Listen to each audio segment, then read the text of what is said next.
Joining us now in the studio, Secretary of State Hillary Clinton and Defense Secretary Robert Gates. I believe this is the first time we've ever had two cabinet officers in the studio at the same time, so thank you both for coming, but let's get right to it. Tuesday night, the president made it pretty clear. He is dispatching another 30,000 troops to Afghanistan, but for a limited time. Here is the way he put it. These additional American and international troops will allow us to accelerate handing over responsibility to Afghan forces and allow us to begin the transfer of our forces out of Afghanistan in July of 2011. But since he has said that, Mr. Secretary, you have said what the president has announced is the beginning of a process, not the end of a process. You have said this will be a gradual process and based on conditions on the ground, so there is no deadline for the withdrawal of American forces in Afghanistan. So what's going on here? Well, I think what the president has done here is balance, signaling our commitment, and now thanks to Secretary Clinton's and others' good work, NATO's commitment to re-energize our efforts and to reverse the momentum. Is there a deadline or is there not? There isn't a deadline. What we have is a specific date on which we will begin transferring responsibility for security, district by district, province by province, in Afghanistan to the Afghans. The process of that and the subsequent thinning of our forces will take place over a period of time and will happen and will be done based on the conditions on the ground, and the decision on that will be made by our commanders in the field. But does that mean, Madam Secretary, that American forces will still be there as we start the beginning, that they're not going to start bringing the troops home? We're just going to begin handing over responsibility? No, it means that as we assess the conditions on the ground, we will be transferring responsibility to the Afghans, and depending on the assessment at the time, that means some of our troops can begin coming home. I think that can begin coming home. Absolutely, can begin coming home. But not will begin coming home. Well, you know, Bob, I really believe that the president was very clear in his speech. He said that we want to evidence both resolve and urgency at the same time.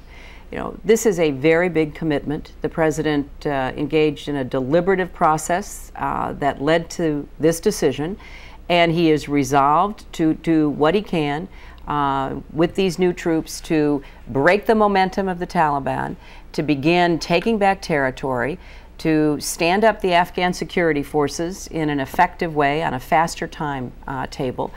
And that we believe, based on everything that's going on, the Marines that are in southern Helmand province got there in July of this year. They will have been there for 2 years. As Secretary Gates can tell you, they're making progress. So it's not an arbitrary time. It is an assessment based on what we see happening that, yes, we will be able to transfer responsibility, and that will very likely mean some troops can come home. But it's, in other words, there's not a deadline. Is that what you're saying? That we will look at what's going on the ground, and then we'll decide where to go from there? Let's be clear. The date in July 2011 to begin transferring security responsibility and thinning our troops and bringing them home is firm. What is conditions-based is the pacing at which our troops will come home and the pace at which we will turn over responsibility to the Afghans, and that will be based on conditions on the ground. So we get to the month, the magic month, and he might decide to bring 6 troops home or something like that, and that would mean or that's what he's talking or about? 6,000. But it might be 6. Well, you know, Bob, I think it's very hard for any of us to be armchair generals. Well, precisely. What we have done and what the president's direction to the commanders on the ground is very clearly, we want this to move. We want it to move quickly. We want to show urgency about our aims here. And we do expect to start this transition in July 2011. And I think everybody's very clear about that. All of the generals are, we certainly are.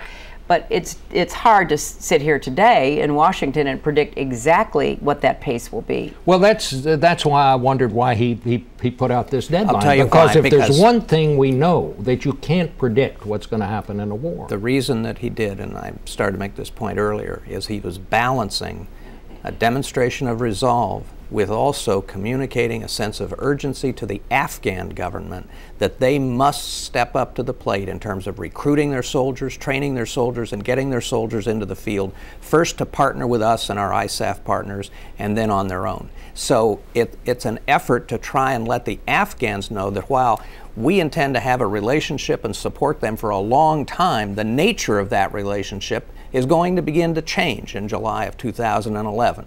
And as the security component comes down, the economic development and the political relationship will become a bigger part of the relationship. We are not going to abandon Afghanistan like we did in 1989, but the nature of the relationship will change. And that also, Bob, is in keeping with what President Karzai said at his inauguration, because he said that he wanted to see Afghan troops taking responsibility for important parts of the country within 3 years, and to have the total responsibility within 5.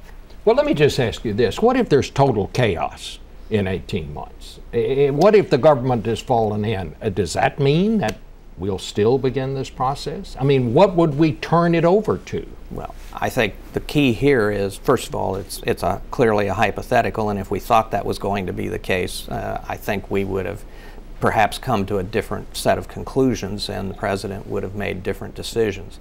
I mean, our military commanders are confident that they will have clear understanding by that time of whether the strategy is working or not. And if it's not, then we obviously will have to reconsider the whole approach. But our commanders have the confidence and bought into this date as a realistic date in terms of when they will be able to make a judgment and begin this process of handing over security responsibility. Let me ask you this. Former Vice President Cheney says anytime you start talking about leaving, that just emboldens the enemy. It causes the Afghans to begin to accommodate the enemy because they get the idea that the bad guys are still going to be there, but we're going to leave. Well, the reality is the Taliban read the newspapers, okay? They know what popular opinion is in Europe. They know what popular opinion is in the United States. And whether you announce a date or not, they can tell as easily from reading the news media about political support for these kinds of undertakings themselves, and they always believe that they can outlast us. The reality is, though, what are they going to do? Are they going to get more aggressive than they already are? We don't think they can. If they lie low, that's great news to us because it gives us some huge opportunities in Afghanistan. We think that we have the opportunity to engage these guys with the additional force we're sending in, make a significant difference in 18 months, get enough additional Afghan troops and police trained that we can begin this gradual process of transitioning security. Madam Secretary, let me ask you about one thing the President said. In this entire speech, he talked about handing over authority to the Afghans, but he never included the words win or victory, as far as I know, in that speech. He just talked about avoiding an open-ending commitment. Have we given up trying to win? Do we think that's no longer possible? Is victory no longer possible? Well, Bob, I think he talked about success, and that's what we're looking toward. We do believe we can be successful. What is success? Well, success is doing what we have set forth as our primary goal, which is to disrupt, dismantle, and defeat al-Qaeda. It is also being able to stand up an Afghan security force so that they can defend themselves, and partnering with the Afghan government and people so that they will not once again become a safe haven for terrorists. And I think part of our very careful deliberation over the last months was to ask ourselves really hard questions like, okay, who is the enemy? Is it every young boy who is coerced into joining the Taliban, or who decides he can make more money being a fighting member of the Taliban than he can being a member of the Afghan security army?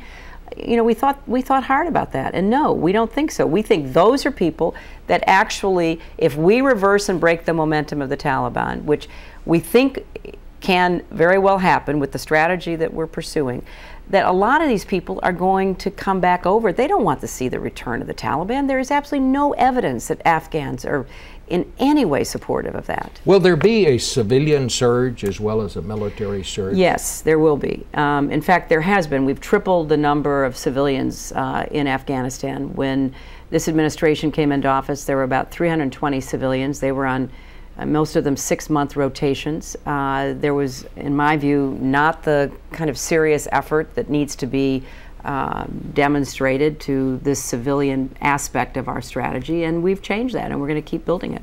The president made it clear that we expect the Karzai government to improve its performance and clean up corruption. How will we know, and what will we do if he doesn't?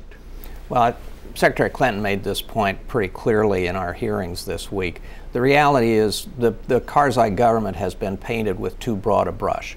The reality is we have several ministries, Interior, Defense, Agriculture, Education, some others, where you have very competent, honest ministers that are doing a darn good job. We also have governors in important provinces that are making a big difference. But what if he appoints a crook to one of those province governor's jobs? Do we then cut off the aid to that province, or what do we do? Bob, we've said very clearly that our aid is going to be based on a certification of accountability and transparency.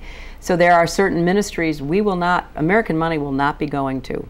We've looked at every civilian assistance program and contract, and we've said, look, we're not going to just aid and abet bad behavior. So we will be putting the money where, as Bob said, we think we've got people who are doing a good job, and they are. And so part of the challenge here is to begin to make the more difficult, complicated assessments that were not made before. I would just like to add one other point, and that is one of the refinements in this strategy is that we are not doing full-scale nation building. What we are going to do is focus on the ministries that matter to our success and that contribute to the success of our strategy, both with respect to al-Qaeda and stabilizing the security situation.